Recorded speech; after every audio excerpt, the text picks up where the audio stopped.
Hello, hello, hello. I decided to open the podcast a la Peppa Pig. Welcome to Female Founderhood Podcast.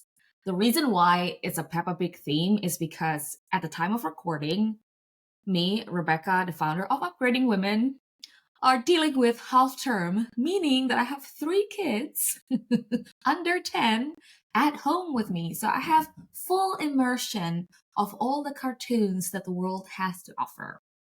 But I know that despite my upset, my anger, my frustration, and my PMS, I know that I have to control my breathing if I ever want to control my life.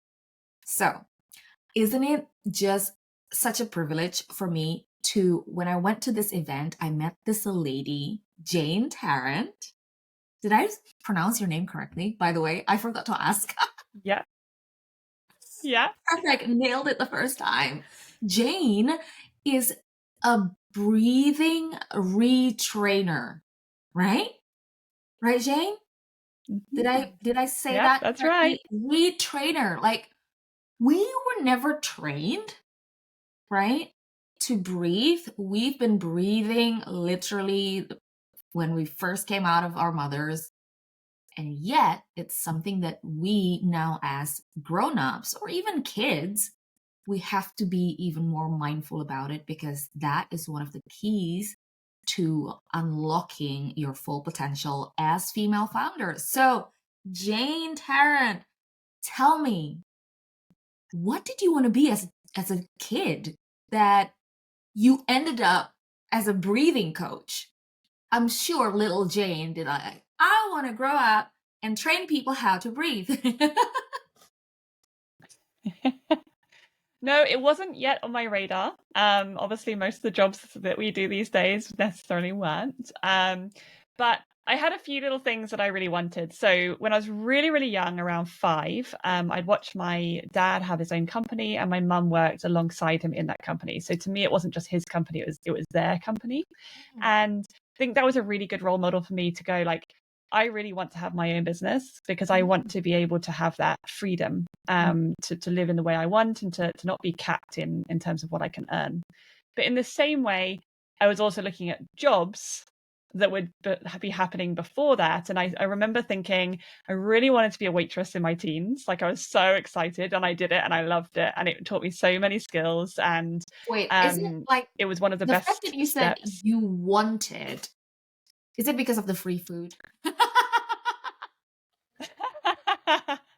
No, it was just I loved the impact you could have on someone's experience. And there are great waitresses and not so great waitresses, but like the impact you can have on somebody's experience and the way that you tailor that for them. I just really loved the opportunity to do that, the conflict resolution, the chance to delight somebody, the chance to really know your stuff, to serve somebody.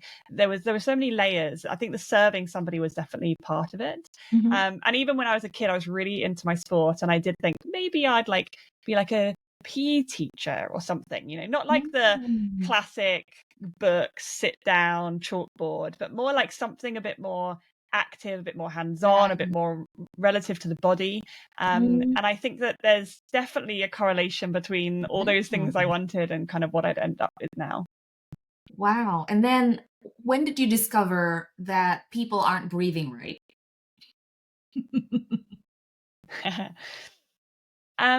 So I knew when I was 7 that I couldn't breathe through my nose properly. Like, I could get air through my nose, and I kind of remember thinking, like, my nose doesn't feel big enough. I can't breathe through it properly. And I knew I was mouth breathing. I knew I was a snorer. But I really didn't. At 7, yeah, I really have this really vivid memory of like sitting on my bedroom floor. And this is a really key point for me because at the time, I kind of must have kept that memory for a reason, but I didn't realize the impact it would have on my life. But I was like, surely if that was a problem, someone would have told me. And this particular point, surely if that was a problem, someone would have told me, has really driven everything of my career now, because eventually somebody did tell me, but I was 30 by the time I heard that it was actually a problem that I was breathing through my mouth, that, Wow. my breathing habits in general were a problem, and they were causing a lot of the problems I experienced in my life, but I hadn't quite joined the dots. Mm, So it was this huge period of time that nobody said anything. And that, I think, is where the real passion behind this comes from, of like, when I look back now and see the impact that it had on my life in terms of mm, my facial development, because my mm, tongue wasn't in the right place, and the impact on airway size, so that when I'm doing sport it's much more difficult, and the impact on anxiety and stress levels through how you're breathing, and whether you're mm, using your upper chest, or you're actually using your diaphragm properly. mm. A lot of what we've done in life is we've deteriorated our habits due to either just the way we live now, or Mhm. trying to make things more convenient, or just lack of awareness of actually what we need to do to maintain that optimal level. Is So it that was kind of where my story started. so? Please carry on. Is it your own self-discovery, or somebody actually um guided you to connect those dots? So what was the impetus of like, damn, it is my breathing? Yeah, so it was actually a podcast episode that really, which is Oh. ironic because here we are on a podcast episode. It was a podcast episode that I just stumbled across, and and they said, your nose might feel too small, but you can actually retrain your breathing. You can retrain your nose over time, and it doesn't have to feel so small. And there's reasons why, and these are the impacts that it can have on you. And I was like, what? I've been wondering this since I was 7, you know.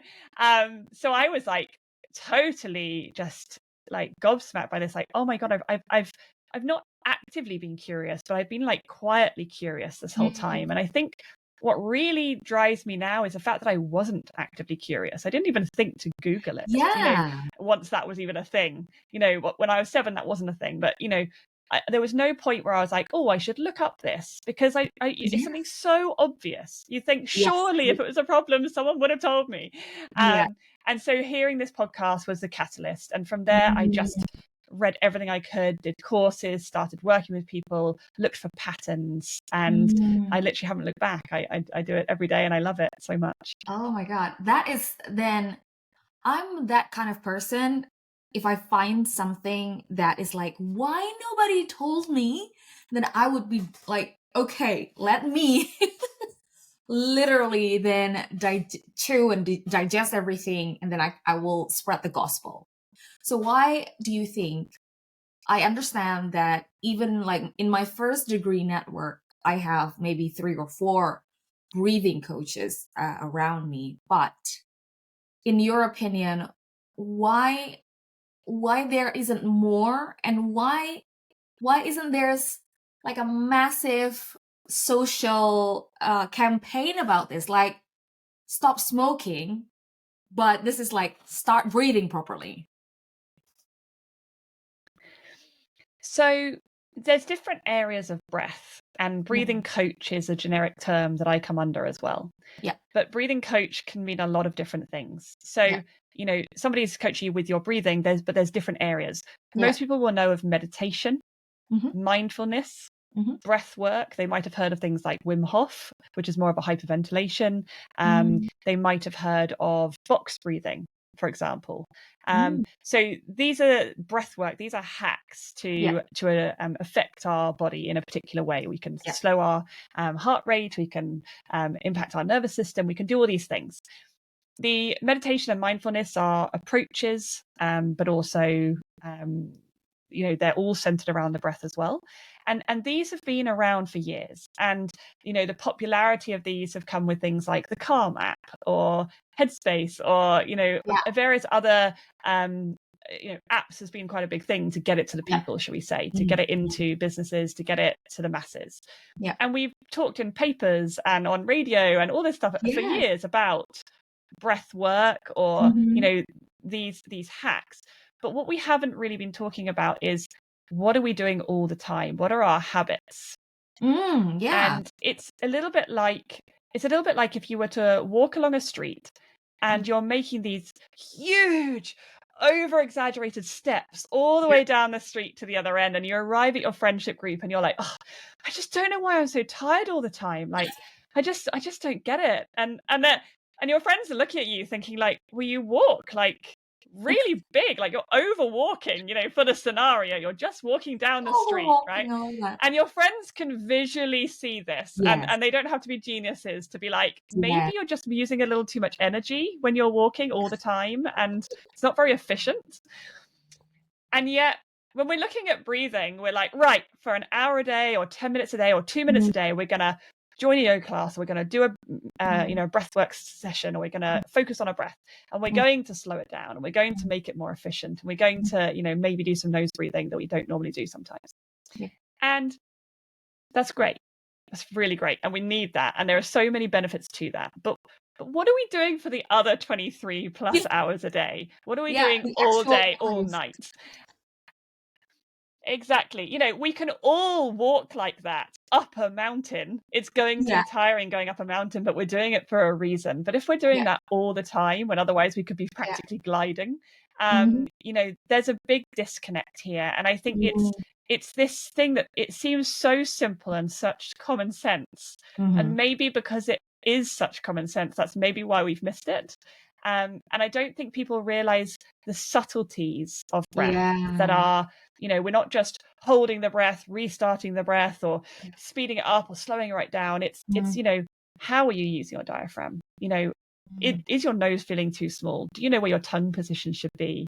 Do you know how to just slow it down slightly over a period of time so you naturally aren't breathing as high? Do you know that when you're premenstrual, perimenopausal, your breath rate goes up as well as your heart rate? Your anxiety rate therefore increases. Hence Do we your know these heart injury. impacts that are caused? Part of the reason. There's a lot to be said, but Yeah. the breathing comes into play, especially around the anxiety. It's a loop, and I think this is an area where we just haven't really talked about it enough. And we've been really Mm. lucky. There's now an amazing book called Breath by James Nestor that Mm. came out at a similar time to when I actually started training in this. And that has really opened people's eyes to the science behind it, how our skulls have developed, based on chewing and the type of food and all the background to it as well, which is really interesting. But actually most of us don't need that level of information. We just need the basics. And that's what I really try to focus on is, Mm. rather than trying to be the most knowledgeable in the sector, rather than writing the longest adult book, can we make it simple? Can we Yeah. get it to the point where you can teach your 7-year-old child? Yes. Because that 7-year-old child, like me, should know why they should be using their nose, how to use it if it feels a bit too small. They should know how to use your diaphragm and to stop it degrading by poor posture and other things. They should know the basics, but we're just not teaching it because most of us are unaware. Yes. And could you tell me what particular book that is perfect for me to buy for uh for Christmas for my 7 and 8 year old? No, for my 7 and 10 year old. Nice research. I love that. So I Yeah. have just written a book. You're right. Thank you. So I've just written it's a children's book, but it's aimed at not just children, but the parents as well. So it's written a little bit like Shrek is designed for multi-layers of ages. Yes. This is designed in the same way. There's a little bit for the younger ones. There's a little bit for the middle ones. And there's also that element for the parents. So it's called Rose Loses Her Nose. And Ooh. it's going to print very, very soon in November, and Yay. it'll be out ready to ship by Christmas for orders coming in. But this is very exciting because when I was that 7-year-old, I didn't know, but also nor did my parents to tell me, nor did my doctor, my dentist, my orthodontist. And this is the scary part, that it's not just me as a child that didn't know, it was everybody who should have told me. And I think Yeah. if we can get this education in a simple format where we're sneak attacking the parents with education Yeah. whilst, purchasing it for children, we can really, really increase this level of education that we can now spread, because it doesn't have to be complicated. We just need to get the basics to the masses so it becomes discussed, and it becomes something that people are aware of to maybe look further into when they see that problem with their child or themselves. Yeah. I mean, similarly with neurodiversity. Of course, back tens of years ago, people didn't even notice, right? People just think, oh, that kid is naughty. That kid is just they just want to be alone, etc., etc. And they just say, okay, well, just leave them be. But now people know that if you know what could be problems, what could be an issue, and they can then treat them properly, alter the diet, set a schedule, and things like that. That will be, that means a lot for the kid's development and even adult, right? Like it's not like it's too late for you to change into good habit that will, design your life the way it should be, right? And now my question to you is, so now, do you still snore, or is it all fixed? So I don't snore anymore. It would be possible for me to snore if I was to, for example, not tape my mouth and not and maybe have alcohol or something that really softened and relaxed my tongue again. Mm-hmm. But I've trained my tongue position, and I also use tape on my mouth. And the reason that I use tape on my mouth is because I was a mouth breather and I didn't Mm-hmm. chew a lot and my tongue position was wrong, my face formed very narrow. And therefore, Mm-hmm. it's like a triangle as opposed to a nice wide semicircle. Mm-hmm. And and that meant that it was very difficult for me to get my tongue in the roof of my mouth until I had it widened at 12, which in my opinion is too late. We can actually be looking at doing this much younger now. But Oh. when we have the tongue up, it's then pulled out of the throat. So Mm-hmm. I can now just about get my tongue into the roof of my mouth, pulling it away from my throat, which then is not blocking off my airway. But if I mouth tape, then it helps me to close my lips as well because of how my face shape has developed. And because even after braces, again, nobody told me to change my breathing and to change my tongue position part of that, which then would have helped my swallowing as well. And therefore I continue to push my teeth forward because I was swallowing with a forward thrust swallow, which is a bit like darting forward as opposed to sticking to the roof of your mouth and going sideways and back. And Wow. there is something you can check your kids on as well, is are they darting their tip their tongue forward. But this means that I now need mouth tape to help close effectively a not very good functioning jaw. I don't have good function. It is impacting other parts of my body, and I've looked into that. But I have what I've got at the moment, and without surgery and substantial changes, Yeah. I've kind of got to work with it. So I mouth tape because it helps me guarantee that I won't drop my chin. I won't therefore drop my tongue. The other night I slept without mouth tape on. Yeah. My breath was worse because my mouth was open, which is not Oh, great. yeah. You don't want to be drying up all that saliva. But I tried it without, and my tongue position did stay, and I didn't snore. And every time I woke up, my tongue was still sealed to the roof of my mouth, which is excellent. But I don't have the facial structure that somebody who has a great facial structure has to keep those lips closed. So Oh no, my I God. don't I have a snore, but lot of yes, I could homework possibly now to snore. actually to pay attention to. Like, because yeah, again, we don't realize what we're doing half the time, right? If not most of the time. So then next practical question, how do we get this mouth tape? Is it just like any duct tape? Show me. No. So, in fact, I have a thing just here. Let me try and get it out while we're here. I have a little box right here. Oh. So I have a thing called kinesiology tape, and there are specific brands that I recognize. So they're on my website on linkbreathing.co.uk because I have tried cheaper brands from China that gave me like blackheads, and it was not very nice. So I have Blackheads. this Oh my. roll. Okay. Yeah, not very nice. So I have this roll, and I basically snip. For me, I use three centimeters across. So I Okay. cut off a little piece. Uh-huh. And this is not the only way to mouth tape, but this is how I like to do it. Yeah. You can peel it off. You can put it on the roof or the top of your lip above there. Close your Okay. lips like you're transferring lipstick Uh-huh. and secure I it on. And I can still just see. about talk. And I can cough. And I can drink through a bottle like this. Oh my. So it's not horizontal. So it's like a clasp. No, I can still mouth breathe if I need to. But when I'm relaxed, I can't, because I have to distort my face in order to create the space to breathe. Otherwise, it holds still. I try not to pull it down too hard, because actually, if you pull your nose down really hard, it can make your nose feel smaller. So it is a case of putting it on at just the right tension that feels comfortable. You can tape the whole mouth. Yeah. Like a kidnapped I don't person. prefer to. I like to be able to mouth tape during a cold and a cough. And oh my God, has it changed my colds and my coughs? Like, Wow. with children, you know what it's like. We had the little germ factories, and they bring everything home, and then they cough right in your face. And we breathe it in through our mouths because we're not thinking about it. But we really don't want to be. We want to be using our nose to filter the viruses and bacteria and particles and allergens, etc. So when we mouth tape at nighttime, if we have a cough or a cold, as long as we are comfortable doing so already, we have congestion, which some people, if they've got a low tolerance to carbon dioxide, which I'll mention in a minute, they might struggle, and they might get a need to breathe just because they've got a restricted nostril. But you can train yourself to the point where you don't have that anymore, and you can literally take that a little bit longer before it then starts to get a bit uncomfortable, and then you can learn to decongest your nose. But at that point is quite far down the line. You can probably get it clear anyway just by breathing through it, because we don't use our nose, we lose our nose. So as soon as we get a cold, most people just go and this is the first thing they do, right?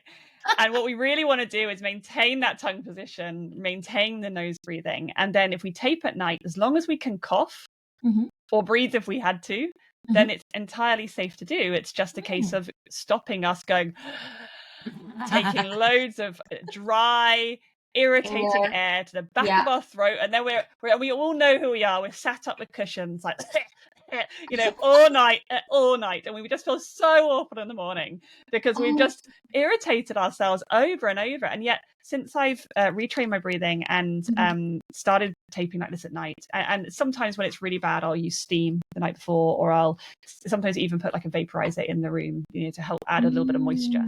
But generally, it's just the difference. 6 coughs a night, not 60 to 80% of the night. It's a big difference. Oh my God, I have to. And these are the things that we don't talk about. Yes. Honestly, I think I have to invite you to my house and inspect everyone's breathing. But oh my God, I have so many follow-up questions. But on a practical level, can you tell the listeners what's the name of the tape again? So it's called kinesiology tape. It's the stuff that physios use on your elbows and knees and things like that. So, when you want to strap your joints up, it's the same stuff. So it's skin suitable. You should never use anything that's not skin suitable. You can use something like micropore tape that might be in your first aid kit if you just want to try a little bit. You can take out your first aid kit, tear a little bit off, a little tiny square in the center. With those, they can be very sticky, so just turn over an edge so you've got like something to grab to pull off. Otherwise, you're like at your face. Or there are options. There's on my website as well, on linkbreathing.co.uk. You can also find a link, and it goes through to myotape. And myotape is one that goes around the mouth.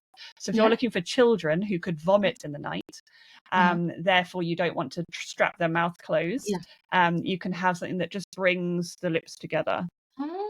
And it's a bit weird. Mouth taping is a bit weird, but you know what? You get really used to it really quick. Your partner loves it because you stop like pillow talking. That racing mind, just like there's none of that, right? Because there's no chance to just like jabber all night. And if you want to do it with kids, it's like do it first, do it yourself, and let the kids kind of go, oh, I want to try that too. Like trying to force a kid to do something like that is scary. But one thing I would say about tape. Sorry, carry on. No, I said the tape is much less quote unquote horrible if you think about it versus that whole sleep apnea machine. Yeah, I mean, not the same purpose. There's subtleties here we probably don't have time to go into today. So with sleep apnea, there's usually an obstruction of the airway. So with a sleep apnea, with somebody with sleep apnea, I would look at it saying, have you actually ever trained your tongue? Have you even been told about your tongue? Have you ever tried to tone up your airways? These are things that I teach as part of my online course, my for breathing retraining, because I'm aware that people need to do a lot more than just, learn how to breathe slowly and into the diaphragm. There's a lot more to it. And when you've got someone who's snoring or who's got sleep apnea, not only do we need to start with our tongue and pull it out of the throat, we also need to actually tone up the airways that might be a bit saggy and flapping and squishing together when the airflow goes through, as well as reducing that flow of air, because we're often over breathers. So we're drawing so much air in that one can reduce an airway, but also if we're drawing it out so quickly, we're also dumping carbon dioxide. And carbon dioxide is a little bit like the backstage crew to the actress of oxygen. Oxygen gets all of the glory, as everyone wants more oxygen. I need more air, and really it's the backstage crew that are crucial, because without them you can't actually have everything ready for oxygen to do its job, right? So carbon dioxide is a waste gas, yes, but it has a job to do before it leaves. And this is where mouth taping is not suitable yet for people. If you have a low tolerance to this, i.e. you slow your breath, or you hold your breath just for a short amount of time, and you start to get a feeling really early, or like you're in yoga and you look at the person next to you and you're like, why are they still on the same breath, like in and out, and I'm like already in out, that thing where you're like, I can't keep up with other people. This is a signal that we've got that reduced CO2 tolerance, and that's going to trigger you to breathe too early, which is going to freak you out and make you feel more uncomfortable with a congested nose. So we train that over time, and then it gets back to where it should be, or even better than that for for sporty people. So we can get to that point where we're like, oh, I can cope with less air. I can actually deliver way more oxygen than I ever was before to all my cells. I can feel more optimal. I can focus on my business more. I can recover better, especially when my kids make me sick. Female business owners with kids, like, we've got it all going on. And if our breathing is a bit shot, like we're upper chest breathing, we're mouth breathing, we're fast, shallow, loud, whatever, all of these are just deteriorating that delivery of oxygen all the time, and we need that oxygen to be there in the right quantities to optimally recover and perform and do all the stuff that we all try to do too much of. So it is very simple, but it is something we really need to look at that we may never have heard of before. Yeah, absolutely. And so you open your business over 3 years ago. You're publishing a book. And when is your TED Talk? So it's a TEDx, not a TED. There is a difference, but my TEDx is in November on the 25th in Newcastle. There'll be an audience of around 1,000 or just more than 1,000 people, which will be very scary but very exciting, because that's a huge impact to have with this education. So tell us. And I hope that it will be live around January on YouTube. Perfect. So now I'm sure those who are listening, a lot of us also have, myself included, aspirations to stand there in the little red dot to be a TEDx speaker. So tell us the journey of when you decided what you were going to talk about. How did you apply? What do you think make your application successful? And what are you feeling now, weeks before your stage moment? Yeah, absolutely. I think one of the things I think that people look at for a TEDx is they often think like, oh, this is going to be, incredible for my brand, my business. And actually, although I'm sure there will be positives to my brand and my business, the real focus of it is actually, the idea and the purpose and behind it. And regardless of what it does for you, it's about what you're doing for other people. And I think that when you can come at it from the right angle, you're more likely to write, first of all, an application that actually gets considered. Because if it's all about you and what you want, that's not what it's about. It should be about the idea. And, it's about that idea and something worth sharing that's really going to help other people with something actionable that they can take, that it's going to be quite life-changing potentially for somebody. So that was really crucial of just getting the mindset behind. And I think I already wanted that for the right reasons, which I think helps. If you're coming at it for the wrong reason, it's maybe hard to find the right reason. And for those people who aren't doing it, I'd probably say don't bother, because you won't get through unless you're going to have the right reason.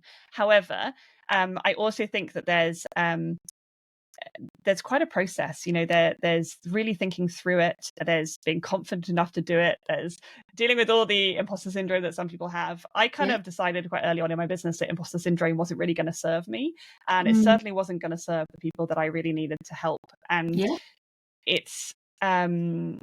it's an area where I could have said, oh, I'll wait 10 years until I'm, I've done 10 years of working with people. And that seems like a really nice big number that other people I've seen doing things have done, And I sort of thought, what, if I wait 10 years, that's 7 years worth more, 7, that's another load of children gone through. That's another load of teenagers struggling. That's another load of parents struggling. And I think if I waited longer, I think I wouldn't be able to be part of that lift of education that we need right now.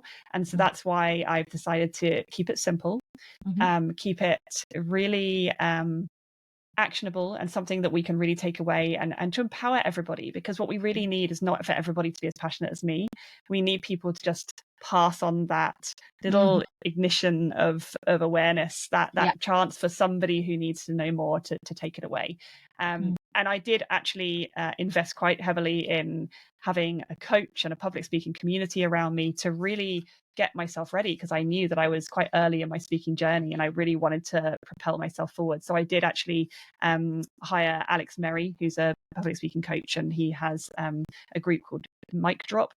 And this has been incredible in terms of like learning storytelling and, practicing stuff that was really uncomfortable within a group, having real support, as well as I did his accelerator program, which was actually to prepare yourself for something like a TEDx, not just a TEDx, but those sorts of things, which really helps you think about how to apply what your message really is and how you want to lay it out. And I think, although obviously I did the work, I think without him, I think I wouldn't have done it as quickly. I don't think I'd have got accepted as quickly, because I don't think I'd have got my messaging as clear as I needed it. Yeah. So did you record a video? So the investment is important. Yeah. So you recorded a video and sent it to them. Is that what the process like? Well, I actually applied to a few different locations, because you can apply to more than one. And I had feedback so far from 3. One wasn't sure about it. They were scared to take the risk around something that's science-based, which I totally understand. I think they'd be burnt before by something and they just were that little bit more anxious. And I was like, fair enough. That's a good point for you guys. And that wasn't the right fit. And I was like, not deterred. I still knew it was an important thing to do. I was just like, this isn't the right fit. And then I almost got through to Bristol. I got asked down, having done a video for them. I got asked down to go and meet them, and that was great.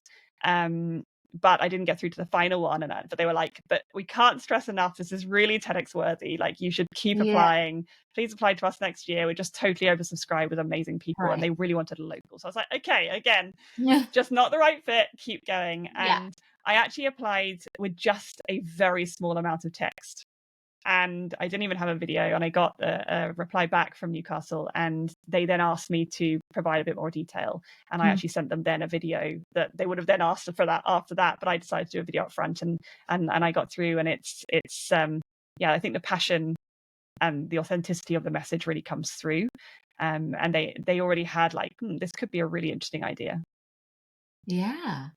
Well, the idea of breathing is so what are you going to talk about, if you can give us a sneak peek that you haven't covered in our chat today, but you're going to talk on stage? So I'm going to keep the rest of it a secret. I cover a lot of what we've covered today in terms of, a little bit of story of my background. There's going to be a little tiny bit of the science just to understand a bit more about it. And there's also going to be like some practical things they can take away. So this is, it's trying to make it as simple as we can. It's very hard to put like the amount of passion and knowledge that I normally put into like a 55-minute or 2-hour, workshop into 15 minutes. That's probably the hardest section. And I'm still currently working on the talk, so it's not yet complete. But it is something that I've been actively in my brain working on for a year, but I'm only now actually really condensing it down into those exact bits that I want to get across.